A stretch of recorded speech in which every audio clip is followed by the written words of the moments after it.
Ukraine যুদ্ধ বন্ধে আবুধাবির বৈঠক নিয়ে আশাবাদী মার্কিন প্রেসিডেন্ট। বিদ্যুৎ অবকাঠামোয় রুশ হামলা থেমেছে নিশ্চিত করলেন জেলেনস্কি। হুমকি ধামকির পর পারমাণবিক আলোচনায় বসছে ইরান যুক্তরাষ্ট্র। শুক্রবার তুরস্কে বৈঠক। আইআরজিসিকে সন্ত্রাসী সংগঠন ঘোষণায় ইইউ রাষ্ট্রদূতদের তলব করেছে তেহরান। খামেনির হুঁশিয়ারির পরও ইরানের সঙ্গে চুক্তির আশা ট্রাম্পের, না হলে সামরিক পদক্ষেপের হুমকি। 2 মাসের মধ্যে তেহরানে হামলা চালানোর পূর্বাভাস তেল আবিবের। ভেনেজুয়েলায় মার্কিন অভিযানের পর কূটনৈতিক তৎপরতায় স্পষ্ট। ভারপ্রাপ্ত প্রেসিডেন্টের সঙ্গে যুক্তরাষ্ট্রের দূতের বৈঠক। হাভানার সঙ্গে উত্তাপ বাড়ছে ওয়াশিংটনের। অবশেষে বাণিজ্য চুক্তিতে রাজি নয়াদিল্লি ওয়াশিংটন। ভারতীয় পণ্যের শুল্ক 25 থেকে কমানো হলো 18%। ট্রাম্পের প্রতি কৃতজ্ঞতা মোদির। এবং বাংলাদেশ সহ 75 দেশের অভিবাসী ভিসা প্রক্রিয়া স্থগিতের সিদ্ধান্তে ট্রাম্প প্রশাসনের বিরুদ্ধে মামলা। দুর্বল হচ্ছে আইনের ভিত্তি, অভিযোগ নাগরিক অধিকার সংগঠনের। ভারতের উপর নতুন করে শুল্ক কমানোর ঘোষণা দিলেন মার্কিন প্রেসিডেন্ট ডোনাল্ড ট্রাম্প। সোমবার ভারতের প্রধানমন্ত্রী নরেন্দ্র মোদীর সঙ্গে ফোন আলাপের পরে সিদ্ধান্ত নেন তিনি। নিজের সামাজিক মাধ্যম ট্রুথ সোশ্যালে দেয়া এক পোস্টে জানান, ভারতের উপর আরোপ করা শুল্ক কমিয়ে 18% ধার্য করা হয়েছে। একই সঙ্গে তিনি বলেন, ভারত এখন থেকে রাশিয়ার পরিবর্তে যুক্তরাষ্ট্রের থেকে তেল কিনবে। ভারত যুক্তরাষ্ট্র নতুন এই বাণিজ্য চুক্তির জন্য প্রেসিডেন্ট ডোনাল্ড ট্রাম্পকে ধন্যবাদ জানিয়েছেন প্রধানমন্ত্রী নরেন্দ্র মোদী। 2025 সালের এপ্রিল থেকে আগস্ট পর্যন্ত ট্রাম্প প্রশাসন ভারতের পণ্যের ওপর ধারাবাহিকভাবে শুল্ক বাড়িয়েছিল। 2 এপ্রিল বেশ কিছু ভারতীয় পণ্যের ওপর 26% অতিরিক্ত শুল্ক ধার্য করা হয়, আর আগস্টে তা 50% পর্যন্ত বাড়ানো হয়। যুক্তরাষ্ট্র দাবি করেছিল, ভারতের রাশিয়ার তেল কেনা অব্যাহত থাকায় এটি ইউক্রেন যুদ্ধকে অর্থায়ন করছে, তাই বাণিজ্য ঘাটতি বাড়ছে। তবে এবার ট্রাম্প জানিয়েছেন, প্রধানমন্ত্রী মোদী রাশিয়ার তেল কেনা ধীরে ধীরে বন্ধ করবেন এবং যুক্তরাষ্ট্রের সঙ্গে ব্যবসা বাড়াবেন। আর এই প্রেক্ষিতেই ভারতের ওপর নতুন করে শুল্ক কমানোর ঘোষণা দিলেন মার্কিন প্রেসিডেন্ট ডোনাল্ড ট্রাম্প। সোমবার ভারতের প্রধানমন্ত্রী নরেন্দ্র মোদীর সঙ্গে ফোন আলাপের পর এই সিদ্ধান্ত নেন তিনি। নিজের সামাজিক মাধ্যম ট্রুথ সোশ্যালে দেয়া এক পোস্টে জানান, ভারতের ওপর আরোপ করা 25% শুল্ক কমিয়ে 18% ধার্য করা হয়েছে। মার্কিন প্রশাসনের দাবি, এই পদক্ষেপে রাশিয়ার অর্থনীতিতে প্রভাব পড়তে পারে। তবে বিশ্লেষকরা বলছেন, ভারত হঠাৎ সম্পূর্ণভাবে রাশিয়ার তেল কেনা বন্ধ করবে না। এটি মূলত ধাপে ধাপে এবং বাজার পরিস্থিতি অনুযায়ী হবে। চুক্তি অনুযায়ী শুল্ক কমলে ভারতীয় রপ্তানি পণ্যের জন্য নতুন সুযোগ খুলবে বলে মনে করেন অর্থনীতিবিদরা। তৈরি পোশাক, চামড়া, কার্পেট, রত্ন ও ইলেকট্রনিক্স খাতেও এর ইতিবাচক প্রভাব পড়বে। ভারত যুক্তরাষ্ট্র নতুন এই বাণিজ্য চুক্তির জন্য ট্রাম্পকে ধন্যবাদ জানিয়েছেন প্রধানমন্ত্রী নরেন্দ্র মোদী। এই চুক্তির মাধ্যমে যুক্তরাষ্ট্র থেকে $50 কোটি পণ্য কেনার পরিকল্পনা করছে ভারত। যুদ্ধবিরতির মধ্যেও গাজায় থামেনি প্রাণহানি। স্থানীয় সময় সোমবার মধ্য গাজার নুসৈরাত সহ বিভিন্ন স্থানে ইসরায়েলি হামলায় শিশু সহ অন্তত 5 জন নিহত হয়েছেন।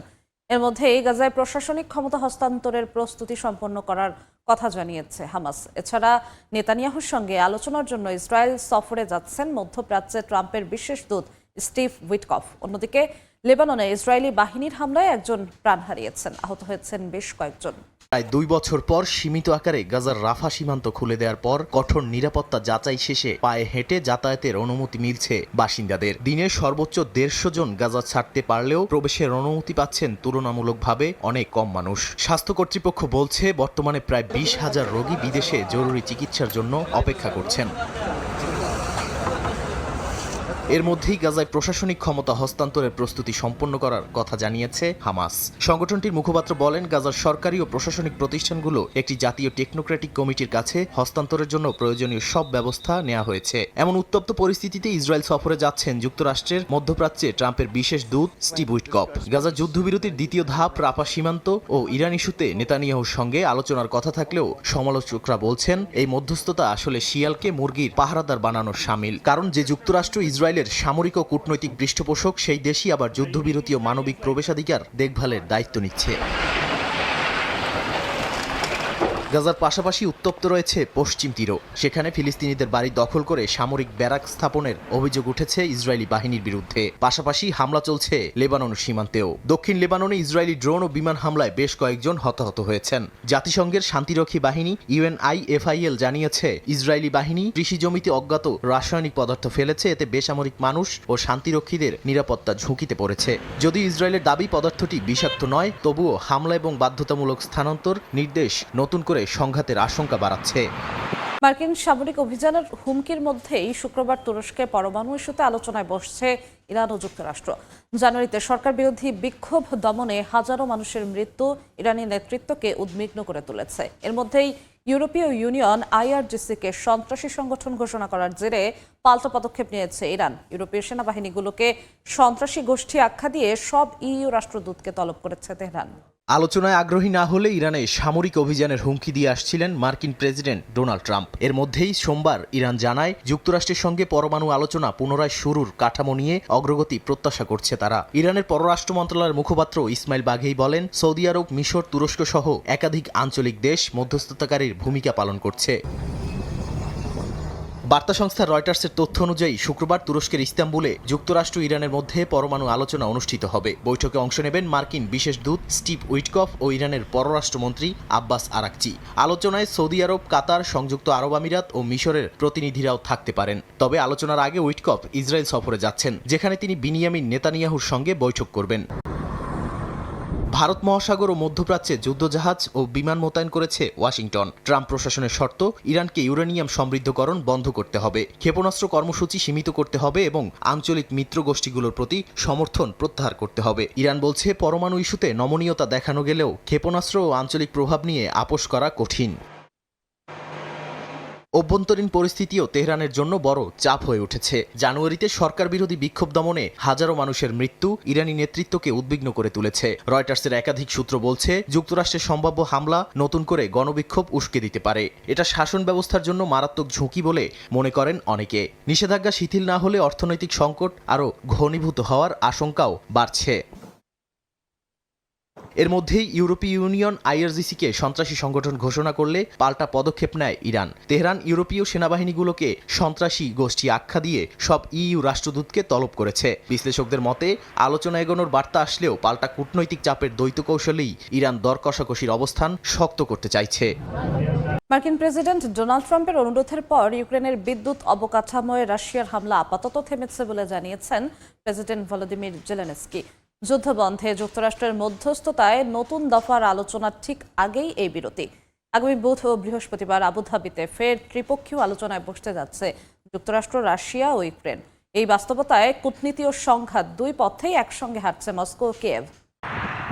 সোমবার নিয়মিত ভিডিও বার্তায় ইউক্রেনের প্রেসিডেন্ট ভলোদিমির জেলেনস্কি জানান, গত 24 ঘন্টায় ইউক্রেনের জ্বালানি অবকাঠামো লক্ষ্য করে কোনো ক্ষেপণাস্ত্র বা ড্রোন হামলা চালায়নি রাশিয়া। দিনভর কোথাও বিদ্যুৎ কেন্দ্র বা গ্রিডে হামলার খবর আসেনি বলেও নিশ্চিত করেন তিনি। তবে জেলেনস্কি স্বীকার করেছেন, সম্মুখ যুদ্ধে কিছু এলাকায় গোলাবর্ষণ চলেছে।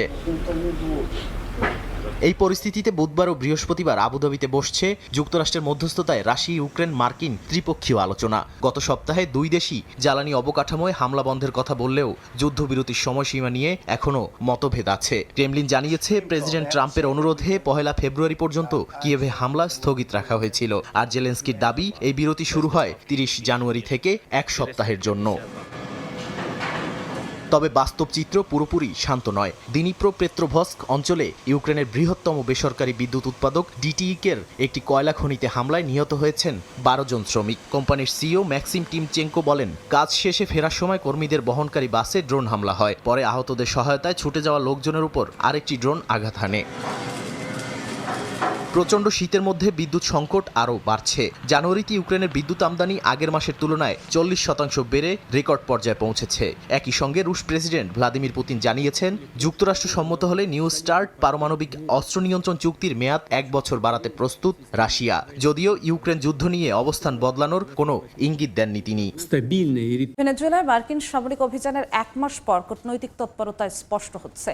সোমবার ভারপ্রাপ্ত প্রেসিডেন্ট দেলসি রদ্রিগেজের সঙ্গে বৈঠক করেছেন যুক্তরাষ্ট্রের চার্জ দ্য অ্যাফেয়ার্স লোরা ডোগো। বৈঠকে কারাকাসের জ্বালানি, বাণিজ্য, রাজনৈতিক ও অর্থনৈতিক বিষয়গুলো স্থান পায়। ভেনেজুয়েলা সরকারের সাধারণ ক্ষমা ঘোষণার পর তা কার্যকর ও রাজনৈতিক বন্দীদের মুক্তির দাবিতে বিক্ষোভ করেছেন পরিবারের সদস্যরা। এদিকে উত্তেজনা বাড়ছে কিউবা ও যুক্তরাষ্ট্রের মধ্যেও। স্থানীয় সময় সোমবার মিরাফ্লোরেস প্রেসিডেন্সিয়াল প্যালেসে ভেনেজুয়েলার ভারপ্রাপ্ত প্রেসিডেন্ট দেলসি রদ্রিগেজের সঙ্গে বৈঠক করেন যুক্তরাজ্যের চার্জ দ্য অ্যাফেয়ার্স লৌরা ডোগু। বৈঠকে ন্যাশনাল অ্যাসেম্বলির প্রেসিডেন্ট হোর্হে রদ্রিগেজ উপস্থিত ছিলেন। ভেনেজুয়েলা সরকার জানায় এটি কারাকাস ওয়াশিংটনে চলমান কার্যসূচির অংশ। আলোচনায় জ্বালানি, বাণিজ্য, রাজনৈতিক ও অর্থনৈতিক বিষয়গুলো স্থান পায়। বৈঠকের পর ভেনেজুয়েলার জন্য প্রস্তাবিত 3 ধাপের পরিকল্পনা পুনর্ব্যক্ত করেন মার্কিন চার্জ দ্য অ্যাফেয়ার্স ডোগু, যেখানে স্থিতিশীলতা, অর্থনৈতিক পুনরুদ্ধার ও পুনর্মিলন এবং রাজনৈতিক রূপান্তরের মতো বিষয় অন্তর্ভুক্ত রয়েছে। এর আগে মার্কিন কর্মকর্তারা দূতাবাস পুনরায় খোলার পরিস্থিতি মূল্যায়নে রাজধানী সফর করেন। এদিকে ভেনেজুয়েলা সরকার সাধারণ ক্ষমা ঘোষণার পর তা কার্যকর ও রাজনৈতিক বন্দীদের মুক্তির দাবিতে পরিবারের সদস্যরা বিক্ষোভ করেছেন। রোববার রাতে ভেনেজুয়েলার তেল সমৃদ্ধ জুলিয়া অঙ্গরাজ্যের মারাকাইবোতে মোমবাতি জ্বালিয়ে তারা বিক্ষোভে অংশ নেয়। এর মধ্যেই মার্কিন প্রেসিডেন্ট ডোনাল্ড ট্রাম্পের কিউবাকে ব্যর্থ রাষ্ট্রের তকমা ও হাভানায় তেল সরবরাহকারী দেশগুলোর ওপর শুল্ক আরোপের হুমকির ঘটনা দুই দেশের মধ্যে উত্তাপ ছড়িয়েছে। সোমবার কিউবার উপপররাষ্ট্রমন্ত্রী কার্লোস ফার্নান্দেজ দে কোসিও জানিয়েছেন, যুক্তরাষ্ট্রের সঙ্গে এখনো কোনো আনুষ্ঠানিক সংলাপ শুরু হয়নি, তবে নির্দিষ্ট শর্ত পূরণ হলে আলোচনায় বসতে আপত্তি নেই হাভানার। যে কোনো আলোচনায় কিউবার সংবিধান, অর্থনৈতিক কাঠামো ও শাসন ব্যবস্থা আলোচনার বাইরে থাকবে বলে শর্ত জুড়ে দেন কোসিও। এ সময় দেশটিতে চলমান অর্থনৈতিক সংকট, বিদ্যুৎ বিভ্রাট ও ভেনেজুয়েলা থেকে তেল সরবরাহ ব্যাহত হওয়ায় দেশটি কঠিন পরিস্থিতির মধ্যে দিয়ে যাওয়ার কথা স্বীকার করেন তিনি। এমন পরিস্থিতিতে মেক্সিকো কিউবায় তেল পাঠানো বন্ধ করবে বলে জানিয়েছেন মার্কিন প্রেসিডেন্ট। যুক্তরাষ্ট্রে অভিবাসন নীতি ঘিরে নতুন করে আইনি চ্যালেঞ্জের মুখে ট্রাম্প প্রশাসন। 75টি দেশের নাগরিকদের জন্য অভিবাসী ভিসা প্রক্রিয়া স্থগিতের সিদ্ধান্তের বিরুদ্ধে এবার কেন্দ্রীয় আদালতে মামলা করেছে একাধিক নাগরিক অধিকার সংগঠন। তাদের অভিযোগ, এই সিদ্ধান্ত দশকের পর দশক ধরে চলে আসা মার্কিন অভিবাসন আইনের মূল ভিত্তিকেই দুর্বল করে দিচ্ছে।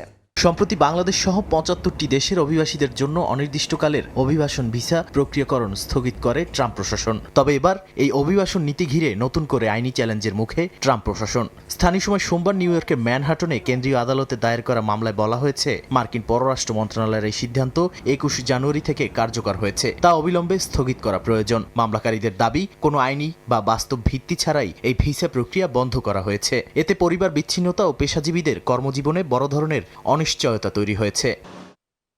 মামলায় বলা হয়, ট্রাম্প প্রশাসন যে যুক্তি দেখাচ্ছে, এই দেশগুলোর নাগরিকরা যুক্তরাষ্ট্রে এসে সরকারি ভাতা বা কল্যাণ সুবিধার উপর নির্ভর করবে তার কোনো প্রমাণ নেই। নাগরিক অধিকার সংগঠনগুলোর মতে এই ধারণা বাস্তব তথ্যের সঙ্গে সাংঘর্ষিক এবং এটি বৈষম্যমূলক নীতিরই প্রতিফলন। তবে মার্কিন পররাষ্ট্র মন্ত্রণালয় এই অভিযোগ প্রত্যাখ্যান করেছে। মুখপাত্র বলেন, ভিসা কোনো অধিকার নয়, এটি একটি সুযোগ। তার দাবি, এই নীতির মাধ্যমে বিলিয়ন ডলারের অপচয়, জালিয়াতি ও অপব্যবহার রোধ করা সম্ভব হবে। তবে 2026 বিশ্বকাপ ও 2028 অলিম্পিক সামনে রেখে পর্যটক ভিসার উপর এই নীতি প্রযোজ্য নয়।